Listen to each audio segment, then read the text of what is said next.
And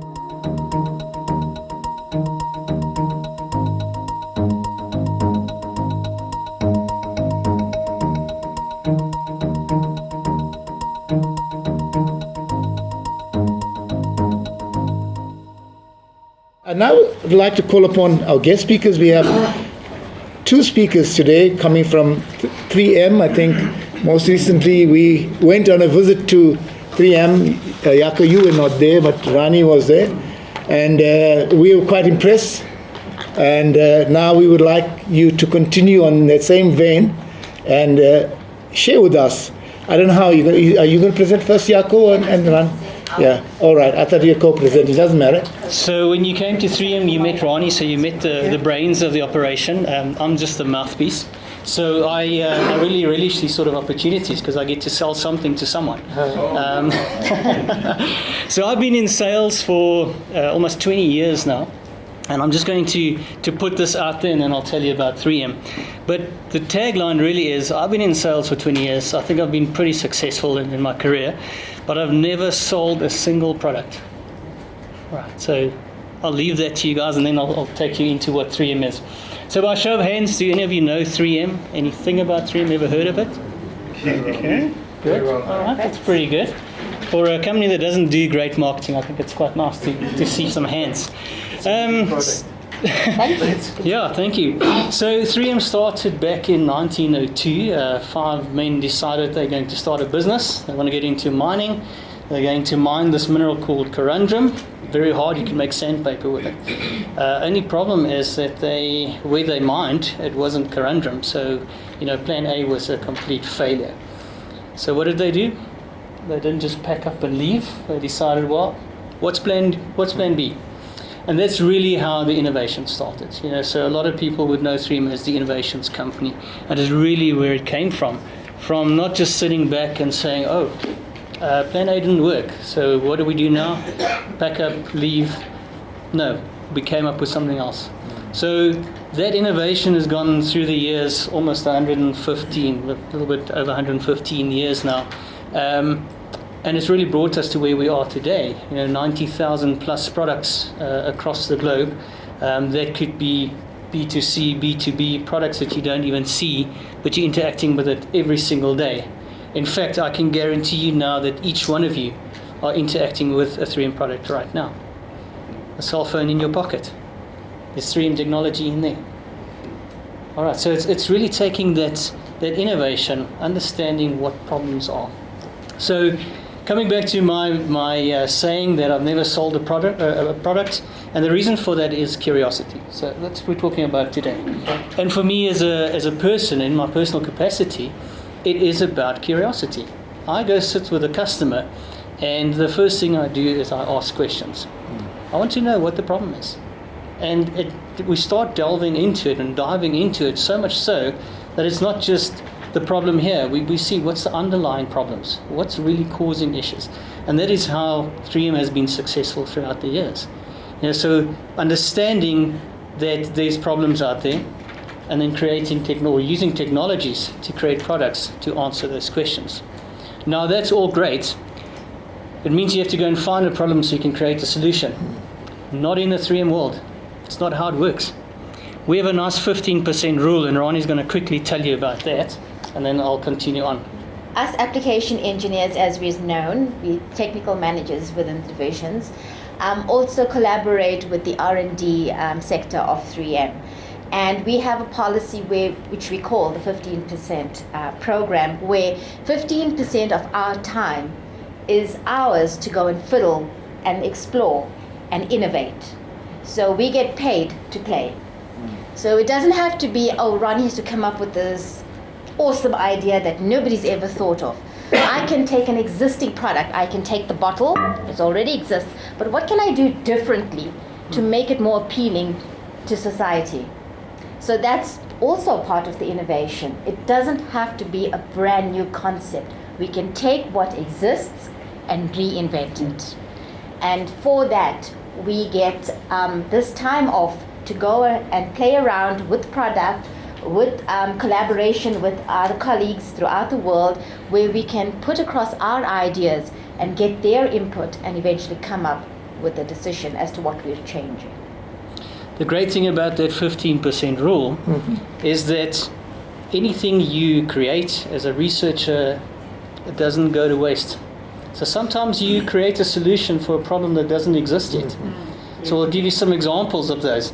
So in the 3M world, anything that is researched, worked on, it does not go to waste. It goes into a repository for information to be retrieved later. So a very good example. Do any of you know Post-it notes? Sure, that is probably the thing that made 3M famous. Post-it notes really started with a scientist in his spare time worked on adhesives. And he came up with an adhesive that didn't work. It didn't adhere to anything. It didn't stick to anything properly. It just didn't react like any other adhesive.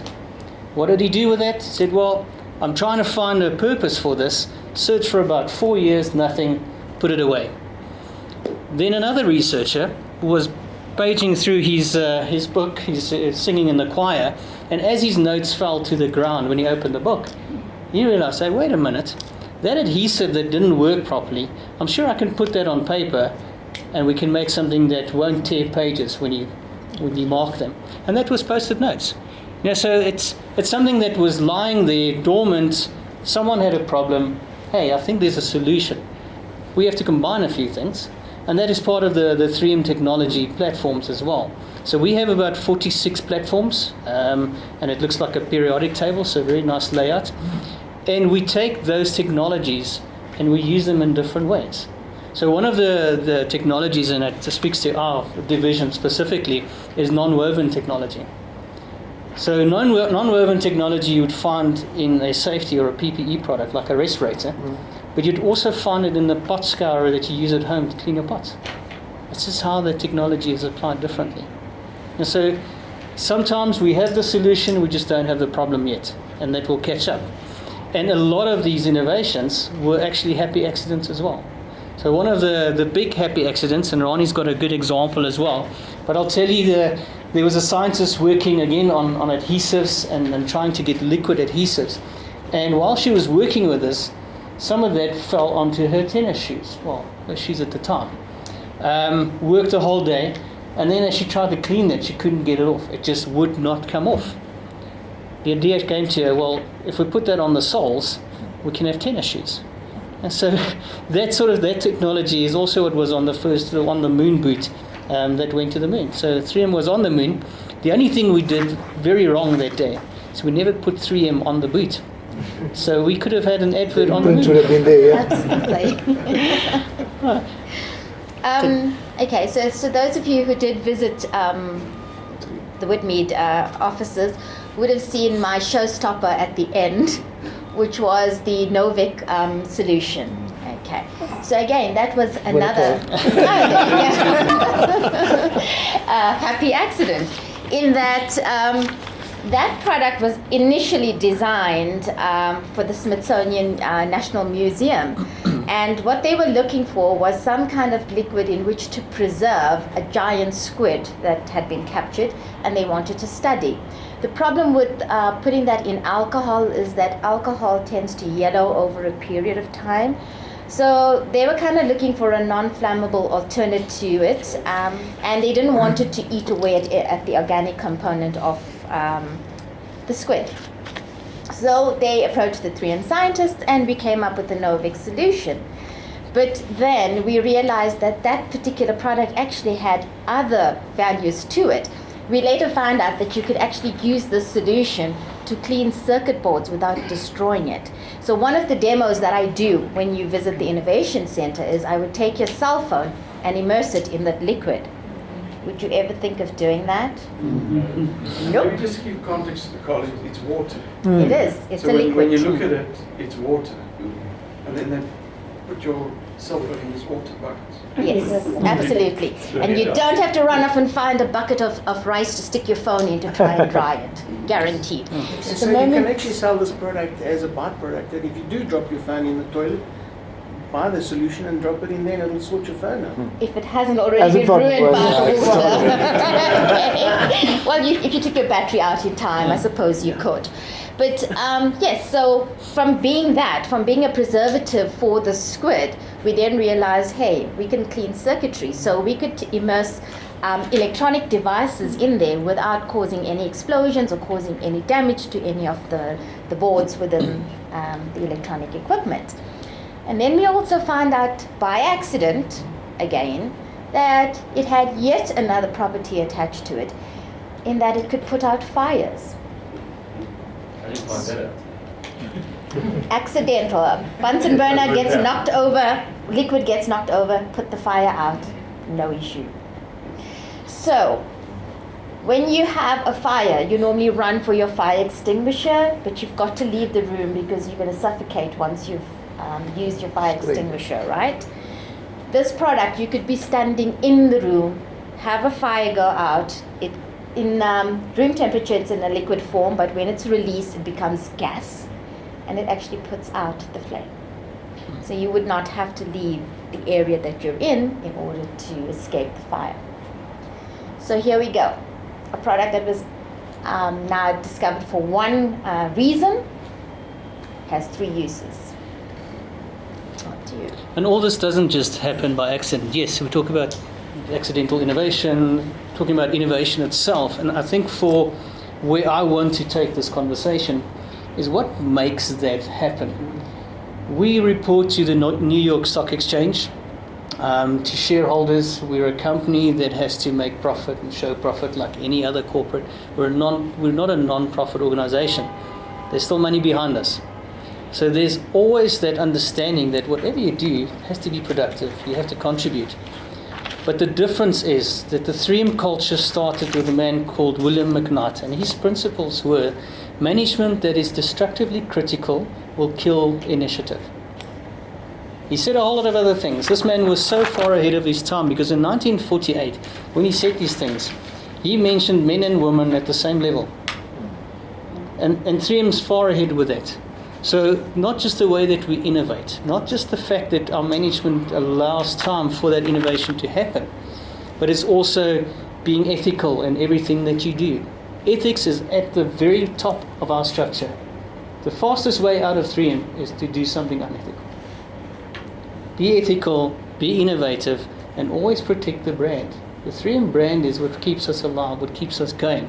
And it's that constant, everyday questioning, curiosity. And innovation isn't coming up with new ideas. And you're quite right. There is nothing new under the sun. And I'm a firm believer in that as well. Mm-hmm. Small changes.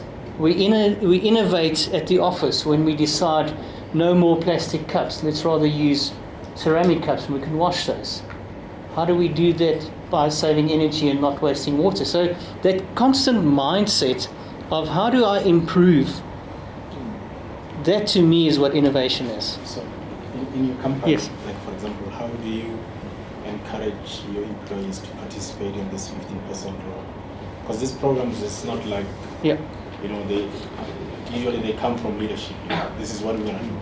Yeah. But how do you get people to buy into this 15%? So exactly what you're saying. It comes down to strong leadership and helping people understand that you don't have to be a scientist. You don't have to be an R&D in a laboratory to be the innovator, to be actively involved in it. Like a practical example, how you change somebody at the lower level. Maybe from the person that is sweeping the floors, for that matter. Because innovation is absolutely broad and people to participate in it. We've got many lazy thinking, for example. It's hard to get people to engage into innovation. So just give us practical. I'm just curious. 100%. Do you want to do yours first? Okay. So I just want to use me as a practical example. I came into 3M basically, and you'll see it on my bio, as a coordinator, so like a secretary. Yeah. But I have a curious mind. It's not where I wanted to be. I started involving myself in the business, starting to learn about different things, different aspects, different roles within the company. And I've moved. I've been in sales, I've been a sales manager, I've been in marketing as marketing manager, I've been product manager. I went back into sales, field sales, and now I'm the technical lead. And I have no technical experience, no technical training. It was all in-house training, but it was my own curiosity at wanting to learn and innovate and recreate myself that actually got me. So that's where you need to start. You need to have the person who's got that ability to want to succeed, to want to learn more, and that's where it needs to start. From there, having the leadership, as Yaku mentioned, that will support you and guide you and give you the opportunity is the next step. I think, Rani, So in your company, you have strategies and maybe tools to find those people. Because I'm not talking about individuals, I'm talking about a company, the brand. Yes. How, as a leadership, you make somebody to participate in Kolani, I this think process. also your concern is that is it an embedded culture that everyone, even from this person who sweeps, there's solutions income, because you at a different level compared to somebody. So how is it embedded so that does everyone have that 15% space to come up, to be innovative? That's the sort of thing you want Because to it's part of that. Yeah. You know, there are, with TT100, we involved with innovation companies. There's particularly a bank that people will think of being innovative. But that same bank is currently struggling to get the innovation going. Okay. Now, you've managed over 100 years to keep the innovation going. And I think his question is very, very critical. And why we are intrigued in saying, what could be the case study of 3M? Because you're doing something maybe which you don't even know what you're doing, but it's working for 100 years. Because the entity that I'm referring to is probably a 30-year-old entity, but is now struggling after 10 years to keep the hype of the innovation going. And there's leadership. Yes. So what is there not? No, so one of the key aspects, and we call it KPIs, because I heard you like KPIs. and there's got to be a goal. Yeah. So one of the KPIs within 3M Global is what we call an NPVI, a New Product Vitality Index. And that clearly states we have a benchmark of at least 25% of all sales annually has to come from new products. Now there's different classes in those new products. So Second, how much? 25%, at least 25% of all global sales have to come from new new products. products every year. Annually. Every year. Every year. What's the definition of new? So there's a whole classification. So there are, I think it's 5 classes, if I remember correctly. So it could be a brand new product. So someone's developed a brand new product, they launch it in one market. If they launch it in a second market, that would be a new product New for that product market. So region specific as well. It could be a product that's been enhanced significantly. So existing product, enhanced existing market. Modified. Could be an enhanced product in a new market. So there's different classifications, and you can argue that sometimes you rehash things and you take from another region and put into that. So there needs to be a good control of the classification and who's in charge of that. And that's controlled by R&D, and they do it extremely well. You don't just walk in and say, I'm going to make this product yellow instead of green, and now I've got a new product. So there are strict rules with that. It could be new uses for an Yeah. existing product. Yes. Exactly. But so can I answer your question? Into culture in a company, and I'll give you a very good example. For me, it's about empowering people. By empowering people and showing them how they can actually apply the 15%, that's where the key lies. We have a great marketing assistant. She's been with us for quite a while now. She knows the stuff. And when I came into the division, I didn't know anything about the admin stuff. And I agree, I'm a salesman, admin's not my forte. So I sat with her and we went through and I started asking questions like, why do you do something like this? No, that's how I was taught.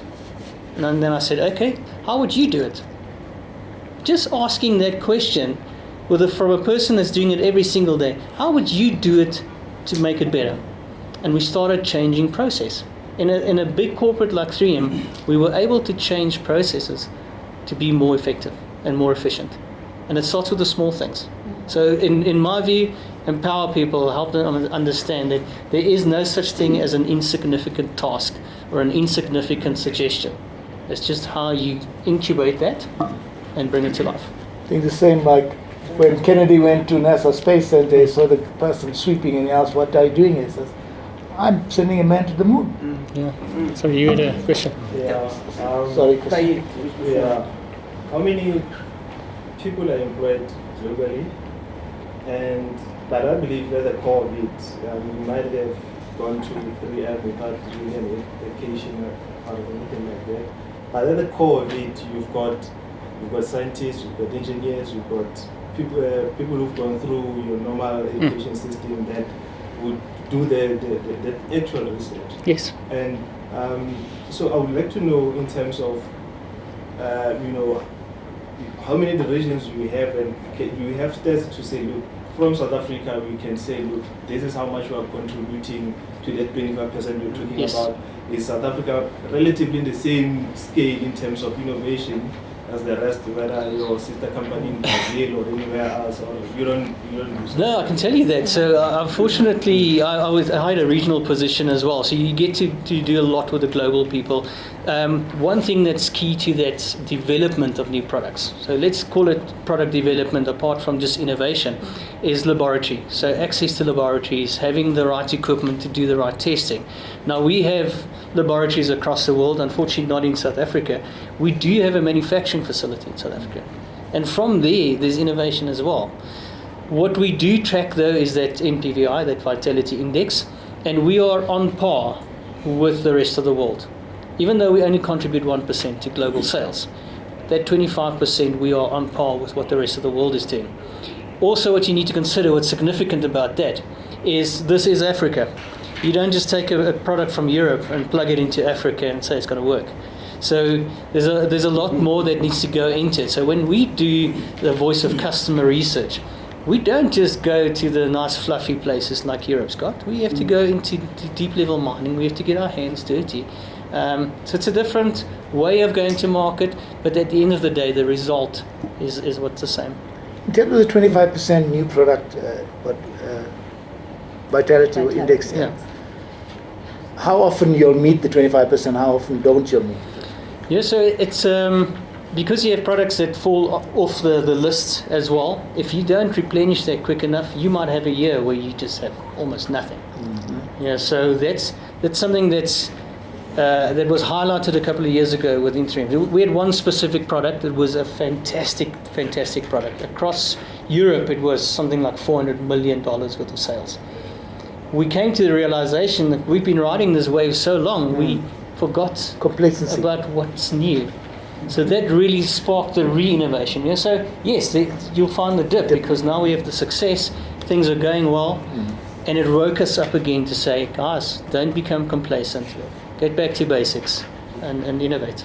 So you had a question, sir? Oh, sorry. Yeah. I was going to ask you a question. Are you guys facilitating or contributing or getting information from schools when they have their competitions, especially their science competitions, because there's a lot of innovation happening there. Unfortunately, intellectual property there gets lost because the schools don't actually go and register. Yes.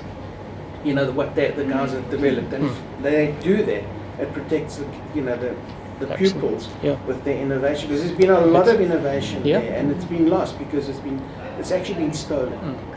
I'll let Ronnie answer that. So we're actually part of Mark Shuttleworth's project, Hip to Be Squared, where we do engage with institutions, and we encourage them to come through. They do go through this whole process of where we talk to them about innovation, and then we give them this competition where they have to construct something or come up with an idea, and we support the winners thereof, whether it's monetary or sending them to the US for added education. We do get involved. In the US itself, we run a project called the Young Scientists Award, where we encourage exactly that, where people who've got some kind of innovation at school level or at university get to present. If it's seen as a viable product or concept, then 3M would help them to either further that or buy the intellectual property and use it in our current processes. Thank you. Benson? How do you protect your products? I mean, now someone comes in and says, oh, I've got a nice idea. I said, yeah, we still need to work on this. He leaves the company. Does he leave with the idea? No, so that's if that idea is worked on within the 3M 15%, that remains the property of the company. Sorry, say that again? If that idea is worked on within the 3M 15%, so if 3M pays for that, it remains the IP, property. IP. We have over 100,000 patents globally. All right. And also we pay lawyers a lot of money to protect us. So it is still an American company. So not a please call me, right? No, it's not. Can I say what a great presentation this is in terms of the concept of innovation. It's something which we all strive to achieve. There must be innovation. Yes, sir. The great physicist Lord Kelvin said, if you want to understand something, you've got to measure it.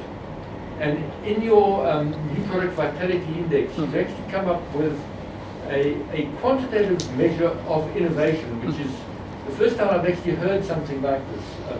And to say that you record that when the percentage of revenue, I mean, your goal is 25% from new products. Yes. But the metric is what percentage of your sales comes from new products, and from measuring that, what insight have you developed as to what is the real nature of innovation? I think that's a question for a lot more intelligent people than myself. But as the front line, as the sales out there, I think it's a case of being relevant and staying relevant with our end users, with our true customers. Because yes, people get used to using products over and over. You can change packaging to make it look nice, but at the end of the day, it's the same thing. If we don't innovate and we don't find new uses and solve new problems, we will eventually deplete that 25% and sit with what we have. And the problem is, and this gentleman was actually alluding to that, once those patents are gone, we can lose market share like that. So at the end of the day, the measurement is money, and let's not fool ourselves, we're not going to get away from it. But that is a proper measurement to understand, are we still going to be around in the 10, 15, 20 years' time if we carry on a trend that shows us going downward on innovation? Sorry, yours thing?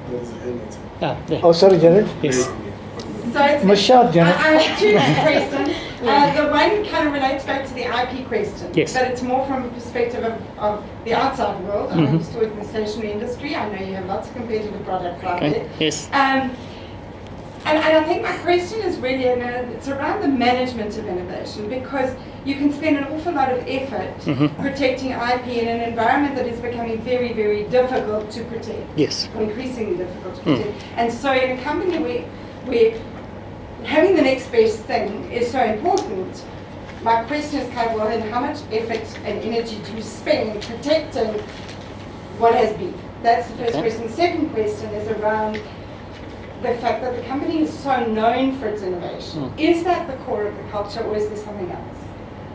So let me answer the second question first. If you had asked me that question 5 years ago, I would have said yes, absolutely, because we were still known as the innovation company. That has changed. We've transformed. We've gone through the last 4 years has been a massive business transformation. And 3M realized that the brand doesn't sell itself anymore. That saying, that died 20 years ago. Yes, it's still fantastic products, fantastic quality, but there is no more premium. You have competitors that have products that are equal, in performance. How do we differentiate ourselves now? We have to go through this, or still busy going through this massive business transformation to say, yes, we can innovate, and that innovation does start sort of drying out a little bit and drying up a bit. How do we become more relevant? How do we stay relevant? By improving customer service. Our internal structures are so complex that in the region that is MEA, there are probably 12 different financial systems talking to one another. So that's just part of it, taking the current technology and saying, let's transform the business, let's make it better. Because then once we've got that and we transformed, we can get back into protecting that IP. And protecting IP also comes down to protecting profits. So if it's a product that is already on the way out, down your bell curve, why fight it? Why spend lawyers' fees on that, trying to save something that is not worth saving? So on products that are still going up the curve, absolutely. There's a lot of time and effort. But it also comes down to people having the responsibility. So there's clear distinction within 3M who's responsible for what. So as a salesperson, I don't get involved in R&D. I just want the product. R&D, give me something to sell, something new, something that's exciting. That's it. We chat, but it only comes down when the product is ready for commercialization. Okay. Yeah. Yes, sir. Yeah. Speaking about protecting intellectual property that is going down the drain, typical example, Bafana.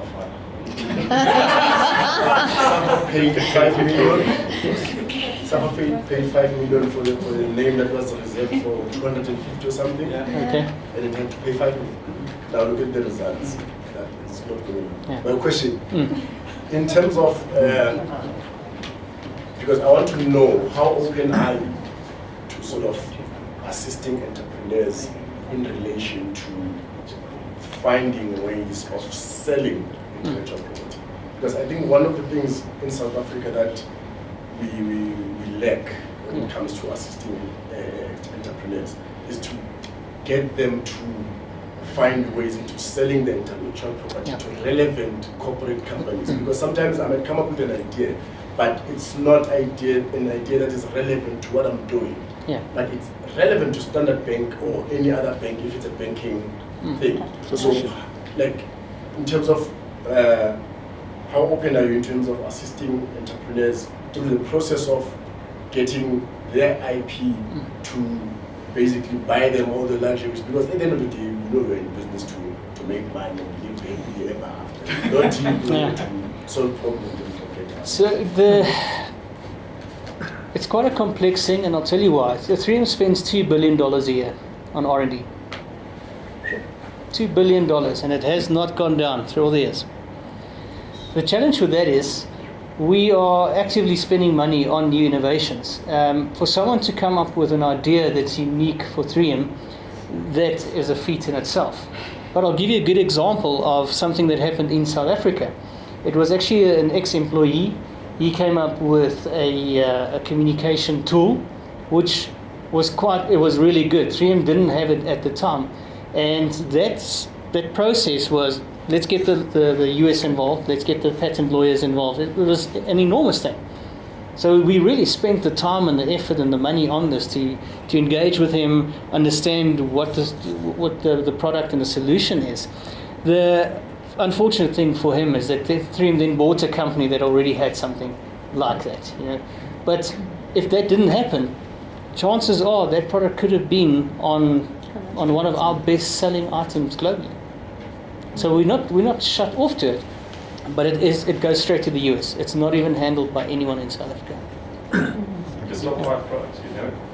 Pardon? The top 5 sellers? In South Africa? I can't tell you. I actually don't know. I can tell you in my small world, so my division, which is personal safety division, it's a product called Aura, which is a disposable respirator. Yeah. So, the question, sir. No, actually, I was just thinking back to a comment you made about the salespeople. Yes. All they want is a product, but those people are the people on the coalface. They're the ones who should identify the need, should be able to identify the need first, if there's a need. Yes. To what extent do they play it on? No, so yes, what they would do is they wouldn't do the actual research. They would interact with the customer. That customer then would involve Rani. So our application specialists, they are the ones and they take that over. Because like I said, there's clear definition of what your role is. And yes, that person will get recognition because they become part of a team. So you don't just hand it over and then you don't see it again. So there's clear ways of recognizing teams that are working on that. And I think that's part of that success, is that we have annual awards for innovation, for teamwork, for cross-functional within country, cross-functional globally. There's so many awards, and it's not just pie in the sky stuff. It's people working on actual innovation. We also implement a lot of Lean Six Sigma principles. So that's part of the whole improvement, constantly improving everything that we do. Okay. Actually, just leave with another question. Yes. To what extent good feedback then sort of result in new innovations? We actually have a simple thing like an app on my phone where if a rep came to me or an end user, you the consumer, had an idea that you think might work or something to modify on a product, we discuss it, we put the information onto this app, and then it goes through a whole vetting process where it goes through all the lab heads and they screen it, they see the validity of it, whether it would be something that we could commercialize or whether it's something that's already in process. And then based on that, we would get the feedback, which we would then feed back to you to tell you we already have something similar, or we can do something, or it's just not going to work. I actually have something that I gave to Ron to put on that. Yes. And it's about relevance to your situation. And it brings me back to the comment you had. If you want to solve problems, get the people that have the problems to solve it. I can't speak about education because my tummy is full. I don't have to worry about hunger. Education is a non-starter for me. It's going to happen anyway. People can't learn when they don't eat. So just coming back to the curiosity, the earlier comment. Just one more Yes, question. sir. 2014, DaVinci took us to CSIR.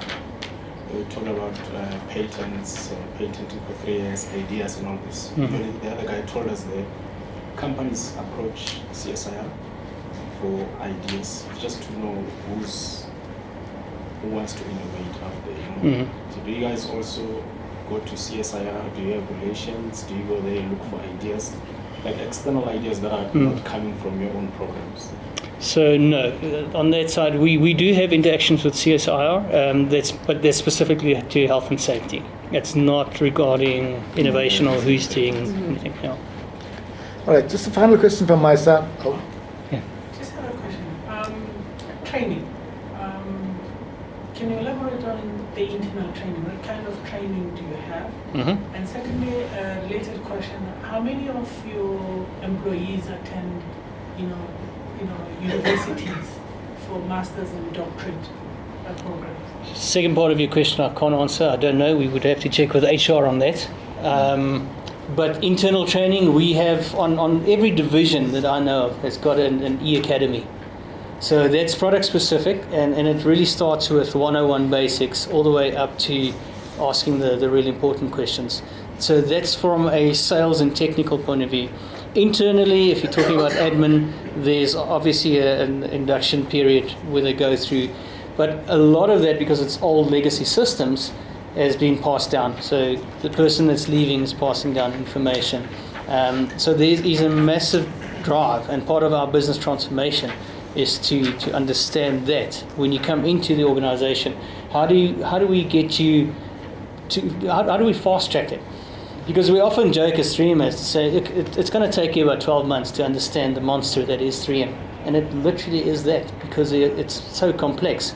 So part of the business transformation is to make that easier, to induct people and get them to be more productive a lot sooner. Somewhat linked to that, is that when you recruit, when you bring in the employees, do you do some kind of assessment to determine potential to innovate and creativity?